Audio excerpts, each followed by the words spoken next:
శివాయ. ఓం నమో నారాయణాయ.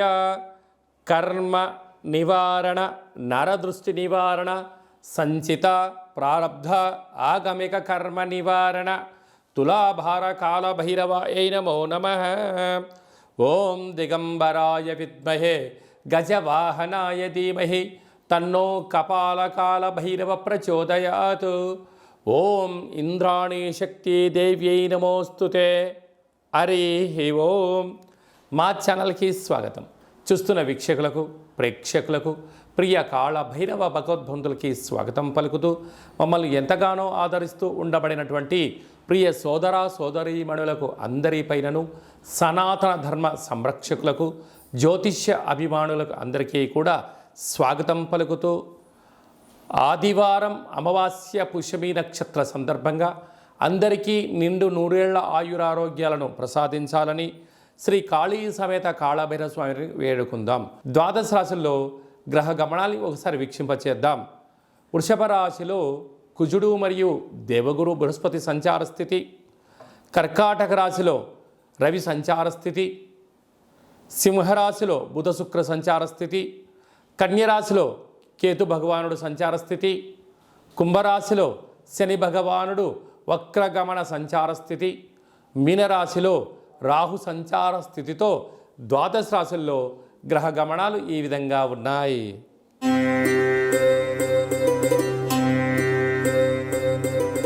ధనుసు రాశి వారికి ఆదివారం అమావాస్య పుష్యమి నక్షత్ర సందర్భంగా రవి పుషార్క యోగము, కాళ అమావాస్య యొక్క ఆశీస్సులు ఎలా పొందాలి, అలాగనే అర్ధాష్టమ రాహు దోషం ఉన్నప్పుడు, అష్టమ స్థానంలో రవి సంచారం చేయనప్పుడు ఎలాంటి దోషం ఉంటుంది, వాటిని ఎలా తొలగించుకొని అద్భుత ఆనంద సిద్ధిని పొందాలో ఈ వీడియోలో సవివరంగా సంపూర్ణంగా తెలుసుకుందాం.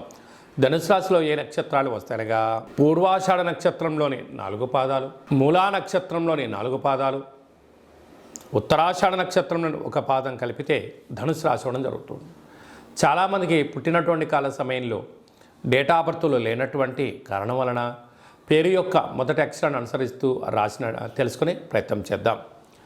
ఏ, యో, బా, బి, బు, ధా, బా, డా, బే అక్షరాల వారందరూ కూడా ధనుసు రాశి జాతకులే.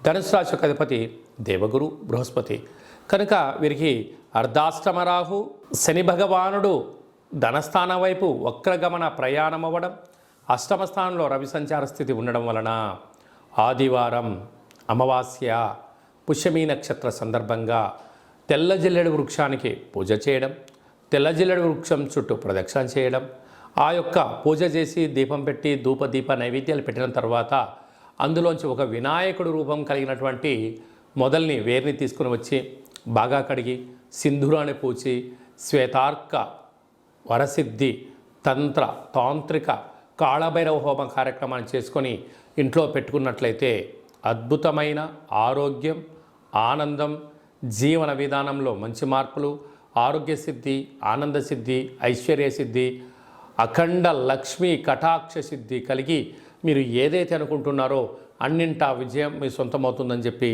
గమనించాలి. కనుక ఈ అమావాస్య అష్టమి తిథి అందున వీలైనంత వరకు మీ జన్మ నక్షత్రం రోజున, అష్టమి అమావాస్య రోజున దూర వాయు జల ప్రయాణాలు పెట్టుకోవద్దు. వీలైనంత వరకు చర్చలు, సమావేశాలు, వ్రాతకోతలు, క్రయ విక్రయాలకు దూరంగా ఉండడం ఉత్తమోత్తం. యంత్రాలతో, ఆయుధాలతో దయచేసి సెలగాట మాడొద్దు. ఎలక్ట్రికల్, స్టవ్ సంబంధించినటువంటి ఆయుధాలు, వాహన ప్రమాదాలు స్వల్పంగా పొంచి ఉన్నాయి. తస్మాత్ జాగ్రత్త. ఇలాంటి కాల సమయంలో పక్షులకు ఆహారాన్ని ఏర్పాటు చేయడం, కాకులకు ఆహారాన్ని ఏర్పాటు చేయడం, కుక్కలకు పదార్థాన్ని ఏర్పాటు చేయడం వలన రుణ సమస్యలు, రోగ సమస్యలు, శత్రు సమస్యలను తొలగిపోతాయని చెప్పి గమనించగలగాలి. కనుక మౌనం, ధ్యానం, సూర్యారాధన, సూర్య ఆరాధన, సూర్య నమస్కారాలు మీకు అదృష్టాన్ని, ఆనందాన్ని తీసుకొచ్చి పెడతాయని చెప్పి గమనించాలి. సాఫ్ట్వేర్, హార్డ్వేర్, యానిమేషన్స్, క్రియేటివిటీ రంగాలు, సేవారంగ కార్యక్రమాలు, వ్యాపార రంగ కార్యక్రమాల్లో ఉండబడిన వారందరికీ కూడా ఇది చాలా మంచి సమయం అని చెప్పి గమనించాలి.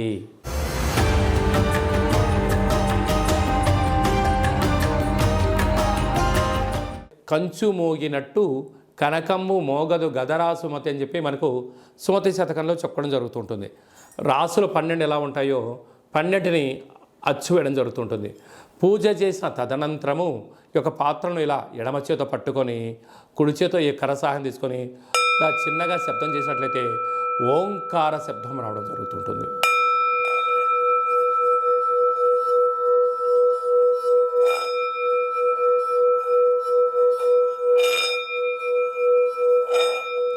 ఈ ఒక ఓంకార శబ్దం ధ్వని వలన మానవుని యొక్క శరీరంలో చక్రాలు వికసింపచేయడం, ఇంట్లో ఉండబడినటువంటి దరిద్ర దేవత బయటికి వెళ్ళడం, గ్రామంలో సంచరించేటువంటి మహాలక్ష్మి దేవత గళ్ళు గళ్ళు అంటూ మన ఇంటికి రావడం, మన ఇంట్లో అమ్మవారు కూర్చోవడం వలన సకల ఐశ్వర్యానికి సకల ఆనందానికి అపార కుబేర సంపన్నులు అవుతారని చెప్పి గమనించాలి. ఈ యొక్క కాళభైరవ స్వామి అక్షయ పాత్ర మరియు మీకు ఒక కాళభైరవ స్వామి ఒక పిరమిడు, డాలరు, కంకణము, కాళభైరవ హోమం చేయించడం జరుగుతుంది. మీకు వాట్సాప్ కాల్ ద్వారా ప్రత్యక్ష ప్రసారాన్ని కూడా చూపించడం జరుగుతుంది. ఆసక్తి గలవారు ఈ కింది నెంబర్ సంప్రదించి ఆ అక్షయ పాత్రను ఇంట్లో ఉంచుకోవడం వలన అద్భుతమైన ఆనందం, ఆరోగ్యం మీ సొంతమవుతుందని చెప్పి గమనించాలి. అలాగనే మీ వ్యక్తిగత జాతకం తెలుసుకోవాలనుకుంటున్నారా? మీ పుట్టినటువంటి కాల సమయంలో మీకు తల్లిదండ్రులు పెట్టినటువంటి పేరు, డేటు, నెల, సంవత్సరం, సమయం వ్రాసి పంపించినట్లయితే 100 సంవత్సరాల జాతకాన్ని వ్రాసి సవివరంగా పంపించడం జరుగుతుంది. మీరు పుట్టినప్పుడు గ్రహ గమనాలు ఎలా ఉన్నాయి, ప్రస్తుతం ఎలా ఉంటున్నాయి, రాబోయే కాలంలో ఎలా ఉండబోతున్నాయో సవివరంగా సంపూర్ణంగా తెలియజేయడం జరుగుతుంటుంది. అలాగనే చాలామందికి పుట్టినటువంటి కాల సమయంలో డేటా బర్త్లు లేనటువంటి వారందరికీ మీ పేరు యొక్క మొదటి అక్షరాన్ని అనుసరిస్తూ రాసి తెలియచేస్తూ ప్రస్తుత కాలమాన ప్రకారంగా గ్రహ గమనాలు ఎలా ఉన్నాయి, భవిష్యత్తులో ఎలా ఉండబోతున్నాయో అనేటువంటి విషయాన్ని తెలియచేస్తూ రమణ శాస్త్రం ద్వారా అనగా గవ్వల ద్వారా భూత భవిష్యత్ వర్తమానాన్ని తెలియజేయడం జరుగుతుంది గవ్వల ద్వారా. కనుక డేటా బర్త్లు లేనటువంటి వారికి గవ్వల ద్వారా జ్యోతిష్యాన్ని చెప్పడం జరుగుతుంది.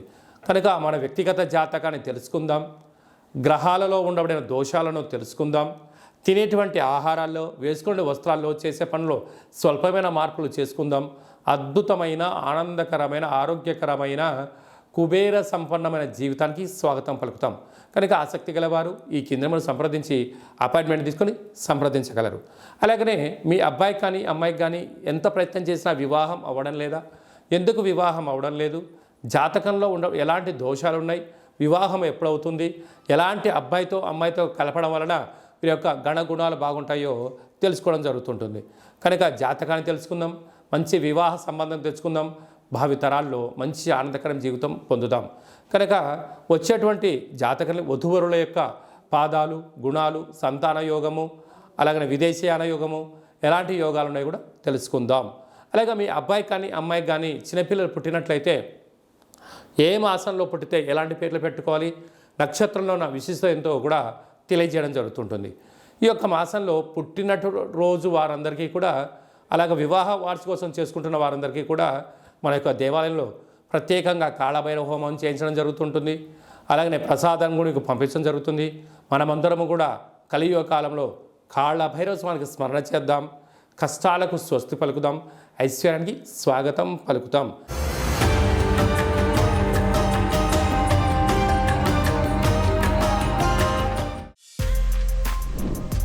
For more videos like this, subscribe Big TV channel.